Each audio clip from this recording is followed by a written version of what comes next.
বাম চোখের পাতা লাফালে বা কাঁপলে বিপদের লক্ষণ এমন কিছু বিষয় আছে কি, বা এমন কোনো বিষয় আছে কি? চোখের পাতা লাফাচ্ছে মানে আপনার বিপদ আসছে, কোনো কুসংস্কার থেকেই মূলত এই বিষয়টি আসছে। বাস্তবিক অর্থে বাম চোখের পাতা কাঁপা মানে সমস্যার লক্ষণ। চোখের পাতা কাঁপার বৈজ্ঞানিক ব্যাখ্যা আমরা দেখতে পাই। বিজ্ঞান বলছে কি, প্রথমে খেয়াল করেন, বিভিন্ন শারীরিক সমস্যার কারণে মূলত চোখের পাতা কাঁপে। চোখের পাতা লাফানো এক ধরনের অসুখ। চিকিৎসা বিজ্ঞানের পরিভাষায় যাকে বলা হয় মায়োকিমিয়া। পেশির সংকোচনের কারণেই চোখের পাতা লাফায়। এছাড়া জ্বর, সর্দি, কাশির মতো চোখের পাতা কাঁপাও বিভিন্ন শারীরিক সমস্যার বাইরের লক্ষণ।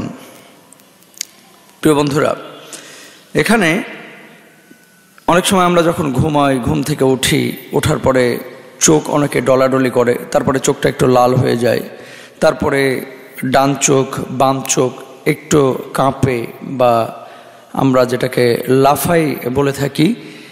এই বিষয়ের সাথে তাকদীর বা ভালো মন্দর কোনো সম্পর্ক নাই, বরং এই বিষয়টার সাথে সম্পর্ক হচ্ছে আপনার শারীরিক অসুস্থতার।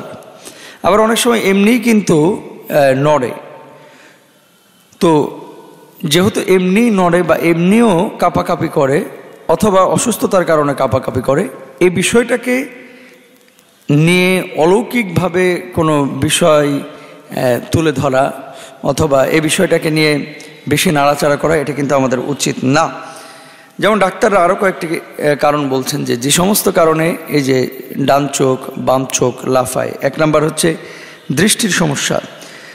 দৃষ্টিগত কোনো সমস্যা থাকলে চোখের ওপর চাপ পড়তে পারে। টিভি, কম্পিউটার, মোবাইল ফোনের স্ক্রিনের আলো চোখের দৃষ্টিতে প্রভাব ফেলতে পারে। আর এইসব সমস্যা থেকে চোখের পাতা লাফানোর উপসর্গ দেখা দিতে পারে। 2 নম্বর, মানসিক চাপ। কঠিন মানসিক চাপের ভেতর দিয়ে গেলে শরীর বিভিন্ন উপায়ে তার প্রতিক্রিয়া দেখায়। চোখের পাতা লাফানো মানসিক চাপের লক্ষণ হিসেবে প্রকাশ পেতে পারে অনেক ক্ষেত্রেই। 3 নম্বর হচ্ছে ক্লান্তি। পরিমিত ঘুমের অভাবে অনেক সময় আমরা ক্লান্ত হয়ে যাই, আর যখন আমাদের ভেতরে এই ধরনের ক্লান্তি দেখা যায় তখন চোখের পাতা লাফায়। যখন পরিমিত ঘুম হয় তখন আবার লাফানো বন্ধ হয়ে যায়। অ্যালার্জির কারণে অনেক সময় হয়ে থাকে। তারপরে ক্যাফিন, কোনো বিশেষজ্ঞ মনে করেন ক্যাফিন এবং অ্যালকোহল অতিরিক্ত পরিমাণে পান করলে চোখের পাতা লাফাতে পারে। সুতরাং যারা এই কথা বলে থাকেন যে চোখের পাতা লাফালে সামনে বড় ধরনের কোনো বিপদ আসছে, চোখের পাতা লাফালে সামনে অশুভ কোনো কিছু আসছে, চোখের পাতা লাফালে আমার রিস্কের মধ্যে, হায়াতের মধ্যে অথবা আর্থিকভাবে আমি ক্ষতিগ্রস্ত হব, এরকম চিন্তা চেতনা যারা লালন করেন মূলত আপনারা ভুলের মধ্যে আছেন। বাম চোখ অথবা ডান চোখ এই লাফানোর সাথে ভাগ্যের কোনো সম্পর্ক নেই। অনেক সময় চোখের মধ্যে ওই যে তিলের মতো অংশ দেখা যায়, আবার কারো চোখের মণি একটু কালো, কারো চোখের মণি একটু সাদা ধরনের, আবার কারো চোখের মণিটা একটু নীলাভ। এরকম চোখের মণি দেখেও কিন্তু অনেকে অনেক ধরনের মন্তব্য করে থাকেন, যে মন্তব্যগুলো আসলে সঠিক নয়। বরং আল্লাহ সুবহানাহু ওয়া তাআলা পবিত্র কুরআনুল কারীমের মধ্যে কি বলছেন, আলাম নাজআল লাহু আইনাইন, আল্লাহ তাআলা এই দুটি চোখ তিনি সৃষ্টি করেছেন এবং এই চোখের ব্যাপারেও কিন্তু আল্লাহ তাআলা কিয়ামতের ময়দানে জিজ্ঞেস করবেন। ইন্নাস সামা ওয়াল বাসার ওয়াল ফুয়াদা কুল্লু উলাইকা কানা আনহু মাসউলা। আল্লাহ সুবহানাহু ওয়া তাআলা আমাদের চোখ, আমাদের শ্রবণ শক্তি, আমাদের কর্ণকুহর, আমাদের শোনা, আমাদের বলা সব কিছু সম্পর্কে কিন্তু আল্লাহ সুবহানাহু ওয়া তাআলা জিজ্ঞেস করবেন।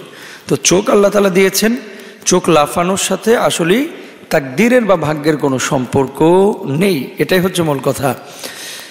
আর আমরা চোখ দিয়ে খারাপ জিনিস দেখবো না, আমরা ভালো জিনিস দেখবো, কারণ ফাল আইনান জিনাহুমান নাযর। আল্লাহ রাসূল সাল্লাল্লাহু আলাইহি ওয়াসাল্লাম বলেছেন চোখ দিয়েও কিন্তু মানুষ অনেক সময় ব্যভিচার করে থাকে। ব্যভিচার কিভাবে করে? অর্থাৎ খারাপ জিনিস দেখে। সুতরাং আমরা চোখ দিয়ে কোরআন পড়বো, চোখ দিয়ে ভালো জিনিস দেখব, চোখ দিয়ে আল্লাহর সৃষ্টি দেখবো, আল্লাহকে চেনার চেষ্টা করব। আল্লাহ তাআলা আমাদের সবাইকে বুঝে বুঝে আমল করার তৌফিক দান করুন, আমিন। আসসালামু আলাইকুম ওয়া রাহমাতুল্লাহ।